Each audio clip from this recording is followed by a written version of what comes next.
Hello friends, मैं doctor Swati आपका बहुत बहुत स्वागत करती हूँ मेरे चैनल पर। आशा करती हूँ आप अच्छे होंगे, स्वस्थ होंगे। आज हम बात करेंगे हाइपरहाइड्रोसिस के बारे में। हाइपरहाइड्रोसिस क्या होता है? ये एबनॉर्मल एक्सेसिव स्वेटिंग होती है, मतलब हद से ज़्यादा जब आपकी बॉडी में पसीना आता है उस कंडीशन को हम हाइपरहाइड्रोसिस कहते हैं। तो इस वीडियो में मैं आज आपको बताऊंगी कि हाइपरहाइड्रोसिस क्या होता है, किस वजह से होता है, ये कितने तरीकों का होता है और इसको हम होम्योपैथी से कैसे मैनेज कर सकते हैं। तो चलिए शुरू करते हैं। हाइपरहाइड्रोसिस ये क्या होता है? जब आपको एक नॉर्मल पसीना आना थोड़ा बहुत तो सबको आता है, जब आप एक्सरसाइज करते हैं या फिर आप ऐसे वेदर में जाते हैं, गर्मी में जाते हैं या हीट में जाते हैं, तब आपको पसीना आता है। लेकिन जब कोई भी ट्रिगर फैक्टर ना हो, नॉर्मल टेम्परेचर हो, आपने कोई एक्सरसाइज भी नहीं की, तब भी जब आपकी बॉडी में बहुत पसीना आता है और वो ऑफेंसिव भी होता है और इतना पसीना आता है कि आपके कपड़े भी भीग जाएं, आपके पाम्स में भी आपने देखा होगा कई बार पसीना आता है जो कि ड्रिप भी, टपकने भी लगता है। तो जब इतना एबनॉर्मल एक्सेसिव स्वेटिंग होती है उस कंडीशन को हम हाइपरहाइड्रोसिस कहते हैं।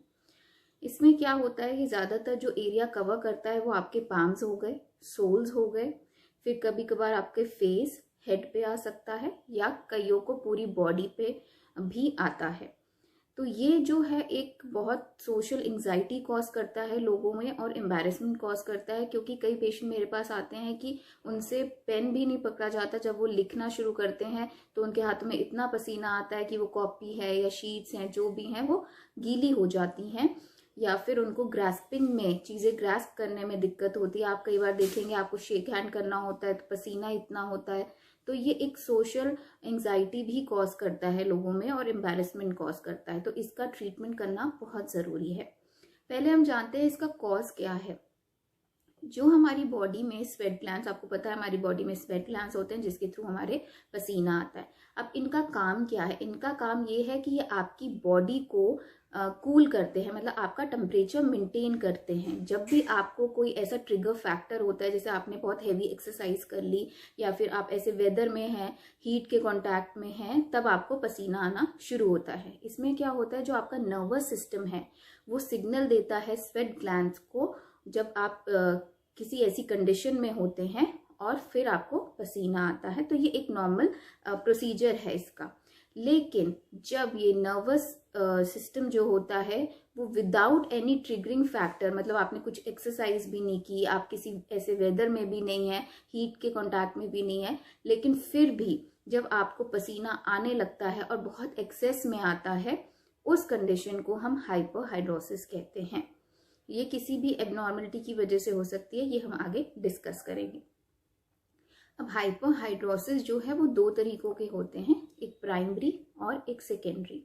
प्राइमरी फोकल हाइपरहाइड्रोसिस जो है मोस्ट कॉमनली सीन हाइपरहाइड्रोसिस है, मतलब जो पसीने की दिक्कत होती है आजकल जो देखने के लिए मिलती है वो ज़्यादातर प्राइमरी फोकल हाइपरहाइड्रोसिस होती है। इसके अंदर क्या होता है, जो हमारे नर्वस सिस्टम है वो सिग्नल देने लगता है हमारे स्वेट ग्लैंड्स को, बहुत ज़्यादा ओवर एक्टिव हो जाता है विदाउट एनी ट्रिगरिंग फैक्टर, मतलब उसमें कुछ फॉल्ट आ जाती है। इसकी वजह से हमें प्राइमरी फोकल हाइपरहाइड्रोसिस की प्रॉब्लम हो जाती है। इसके अंदर ये जो कंडीशन है, आप अगर स्ट्रेस ले रहे हैं, नर्वस हैं, एंजाइटी है, तो ये कंप्लेन और ज़्यादा एग्रीवेट हो जाती है, बढ़ जाती है। ये ज़्यादातर आपकी जो प्राइमरी फोकल हाइपरहाइड्रोसिस है वो ज़्यादातर आपके पाम्स को, आर्मपिट को या फिर सोल्स को या फिर फेस को भी कवर करता है। पसीना मतलब इन एरिया में आपको एक्सेस में आ सकता है। बेसिकली इसका कोई मेडिकल कॉज नहीं है, ये ज़्यादातर हेरिडिटरी होता है। अगर आपकी फैमिली में ये दिखता है तो आपको भी ये प्रॉब्लम हो सकती है। दूसरा क्या है? दूसरा है सेकेंडरी हाइपरहाइड्रोसिस। सेकेंडरी हाइपरहाइड्रोसिस क्या होता है? ये बेसिकली आपको किसी मेडिकल कंडीशन के साथ आएगा। आपकी कुछ ऐसी मेडिकल कंडीशंस हैं जिसकी वजह से आपको एक्सेसिव स्वेटिंग हो रही है। अब वो डिस्कस करते हैं ऐसी क्या कंडीशन हो सकती है। अगर आप डायबिटिक हैं कई बार तो उसमें आपको दिख सकता है, मेनोपॉज के टाइम जब हॉट फ्लैशेस आते हैं वो प्रॉब्लम होती है हाइपरहाइड्रोसिस की। थायराइड की अगर प्रॉब्लम है, सर्टन टाइप ऑफ कैंसर्स में ये दिख सकता है आपको। नर्वस सिस्टम में कुछ डिसऑर्डर हो गया है तो उस वजह से हो सकता है। या फिर किसी कोई ऐसे इन्फेक्शंस होते हैं जिसमें हाइपरहाइड्रोसिस की प्रॉब्लम हो जाती है, या फिर आपका बीपी अगर बहुत लो हो गया है। तो ये हाइपरहाइड्रोसिस जो है ऐसा कोई फैटल नहीं है, लेकिन इसको ट्रीट करना इसलिए ज़रूरी है। ये एक सोशल एंग्जाइटी बहुत कॉज करता है लोगों में, एम्बैरेसमेंट कॉज करता है। कई बार आपकी बॉडी से बहुत फाउल ओडर आता है तो आपको अच्छा नहीं लगता है, और इस वजह से इसका ट्रीटमेंट बहुत ज़रूरी है। मैं आज आपको होम्योपैथी की ऐसी 2 मेडिसिन बताऊंगी जो इस पे बहुत अच्छा काम करती हैं। अगर आप इस प्रॉब्लम से बहुत टाइम से परेशान हैं तो ये मेडिसिन आप ज़रूर लेके देखें। पहली मेडिसिन है सिलीशिया, दूसरी है सल्फर। तो पहले हम डिस्कस करते हैं सिलीशिया। सिलीशिया आप 30 या फिर 200 किसी भी पोटेंसी में ले सकते हैं। अब ये क्या क्या कंडीशंस कवर करती है, एक तो ये आपको अगर एक्सेसिव स्वेट की प्रॉब्लम है तो ये बहुत अच्छे से कवर करती है।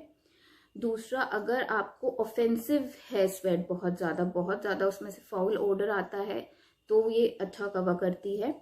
तीसरा, आपके अगर पाम्स में बहुत ज़्यादा स्वेटिंग है कि आपको लिखने में दिक्कत हो रही है, आपको चीज़ें पकड़ने में दिक्कत हो रही है, तो ये इस पे बहुत ही इफ़ेक्टिव है और बहुत अच्छा काम करती है।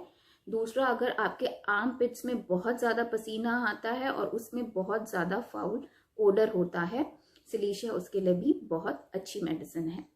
दूसरी मेडिसिन है सल्फर। सल्फर भी आप 30 या 200 पोटेंसी में ले सकते हैं।